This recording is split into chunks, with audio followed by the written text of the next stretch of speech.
I'm going to share a quick story. I've just been inspecting the canal at Blackburn, and I've just come across a homeless man. He was just like sheltered under a bridge. When we work on the canal, we're not just canal workers.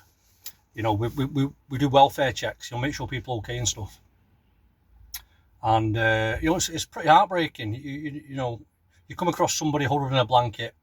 Ask them if they're all right and stuff. And there's been homeless people I've give food to on the canal, or I've had like a spare bottle of water and stuff in my van. I've always always helped them out.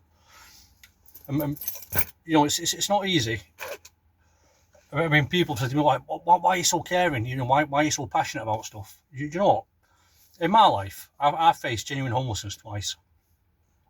I'll tell you the quick story. So the first time I was 18, living in Scotland, I was on my dad's settee from being 15. No family network, no grandparents, no aunties, no uncles, anything like that. I had a mum and dad. My dad lived in Scotland. My mum, she lived in England. Right, from 15, I was on my dad's settee. He lived in a one-bedroom bungalow. Back in 2003. Became 18. Still on my dad's settee. I was a cleaner in a high school. I was a kitchen porter. I was a cleaner in a high school, and then I had a plumbing apprenticeship and stuff. Anyway, my dad was forced to evict me from his house. My dad was 50 when he had me, and he was an alcoholic. My dad, all his days. My dad spent a long time in prison. He didn't have the best upbringing and stuff like that. So, he did what he could. Looking back now I've got older. I mean, my dad's passed away a few years ago, but looking back now, the struggles he probably faced. I didn't. He didn't share everything with me, and he didn't. We lived under the same roof, but he was very, very. He was a very, very private person. Some of the stories I found out after he's dead, he didn't tell me because he probably thought, I'd probably look up to him or think it was right to do some bad stuff. Like, it's not right. In a way, he protected me. So I ended up. I went into the homeless system in 2003. I was 18 years old. Back at 18 years old, 2003, you were only given 28 days as a non-priority in the homeless system. Once your 28 days were up, you were on the street. So I went into a homeless shelter. It was probably about 20 miles away from my dad's. It was a very, very rough area, full of drug addicts and stuff like that. So, with having to change area, I lost my plumbing apprenticeship as well. That went down the pan. I couldn't claim benefits, no fixed address. I wasn't allowed to claim benefits at the hostel at the time. So, having no other family in Scotland, no relatives, no support, right? Now, I've heard people's stories, right? And they go, oh, yeah, I've never had support from my parents and stuff like that, yeah? And then the next breath, they say, oh, yeah, I live with my grandma. Well, you had support, didn't you? Right? Not everyone's that fortunate. So it ended up, after my 28 days, now I was applying for jobs, yeah? And jobs at the time, I was in the computer room in the homeless shelter, and I'm walking around pubs, I'm walking around restaurants, yeah, I'm handing out my CV, my time's ticking. Anyway, do you know what? I didn't even get to 28 days. I got to about 23, 24 days. And because I wasn't suffering from substance abuse or alcohol or anything like that, I was a non-priority, and someone that was prioritised over me was like a drug addict and stuff like that, and some for alcohol. Anyway, I can remember going back one night, and my room had been allocated to somebody else. There was only about 10 rooms in this place. I was in room number 5. It had been allocated to somebody else. Now, we never kept anything in our rooms. We had cupboards outside the rooms. It had been allocated to somebody else. And that, I can remember saying, like, well, where do you want me to go? I was 18 years old. So it ended up, they said, well, we can't find you anywhere. And there was a group of addicts in there, right? And they were like, oh yeah, you can come with us. For the next year, I was in a dark place, like, doing things I shouldn't have been doing. In a circle of people, and do you know what it was? It was better to be a part of something than a part of nothing. That's how I felt as a youngster. Anyway, I did that for about a year, and it was just like an off chance that I saw one of my old friends walking up the street with a college prospectus, like. And he went, Billy, he says, what has happened to you? I hadn't eaten for days. right? I was sofa surfing between rundown flats with no carpets, dog shit everywhere, you name it. Yeah, I've seen it. I've seen people walking in houses and swapping the girlfriends for an hour for drugs.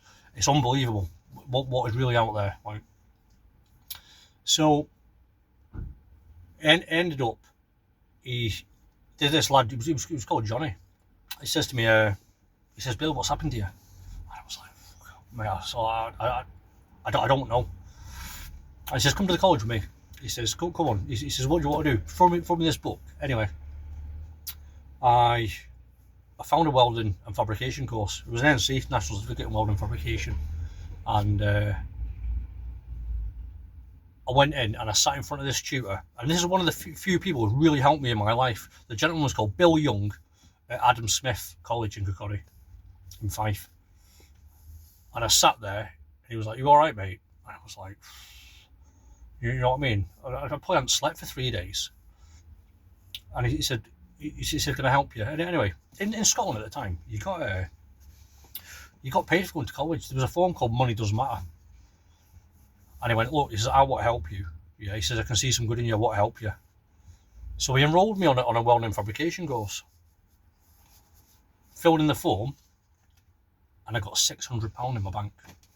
He advanced me money, yeah, said there was a lad really needing it. With that money, I found an advert for an attic room, £50 a week. No heating or anything like that, £50 a week. I've got nothing to lose here. I was so run down, I left the circle of people. And to cut long story short, ended up excelling in the course. Got into agriculture engineering. Went from there to Network Rail when I was 21.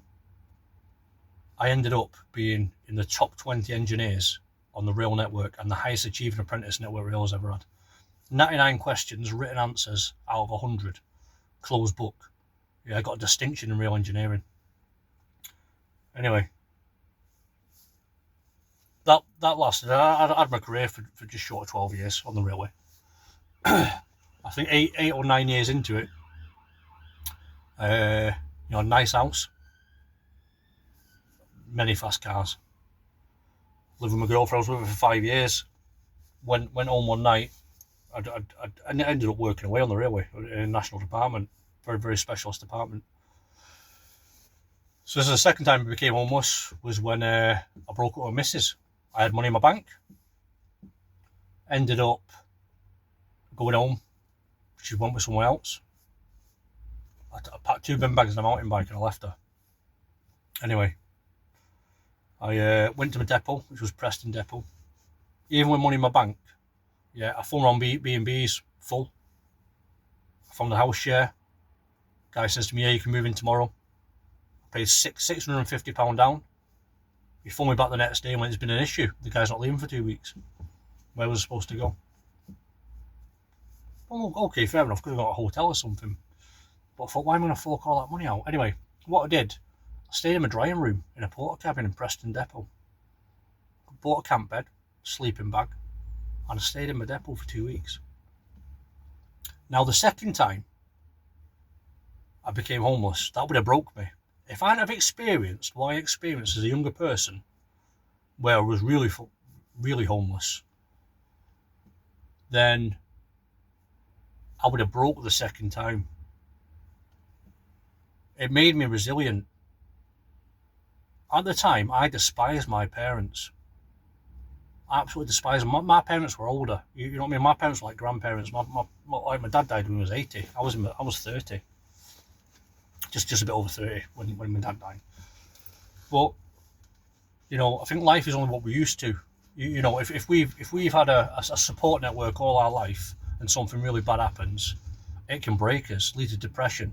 It can lead to voluntary departure. I don't like using the word suicide. Voluntary departure, like,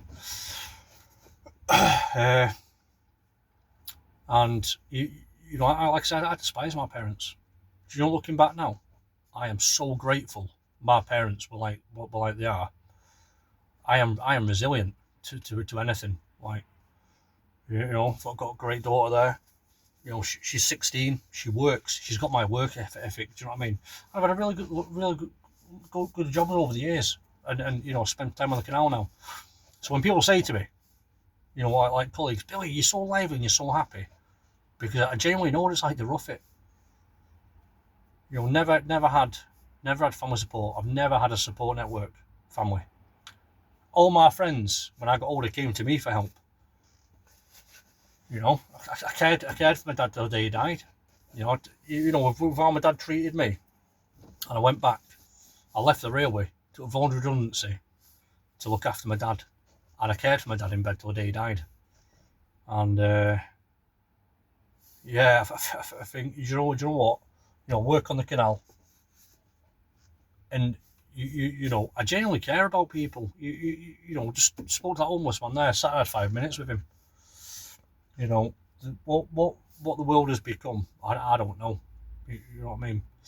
But anyway, so that's a quick. You know, anyone can become homeless at any time with any amount of money. You can have all the money in the world. You break up with your missus and get kicked out. You're homeless, aren't you? She's got access to your bank accounts. You're homeless, mate, with no money. So it can happen with anyone. You know, it can happen with people at the lower end of the scale. It can happen with people at the top end of the scale. It doesn't matter. Homelessness doesn't pick one type of people. It can pick anyone. So that's it. Yeah. So I'm gonna head back to my depot and crack on. Got a boat we're refitting. We're going to jump on that for the next hour and a half, whatever, 2 hours. Anyway, so that's a quick message about homelessness. Take it easy. Have a great day. Nice one.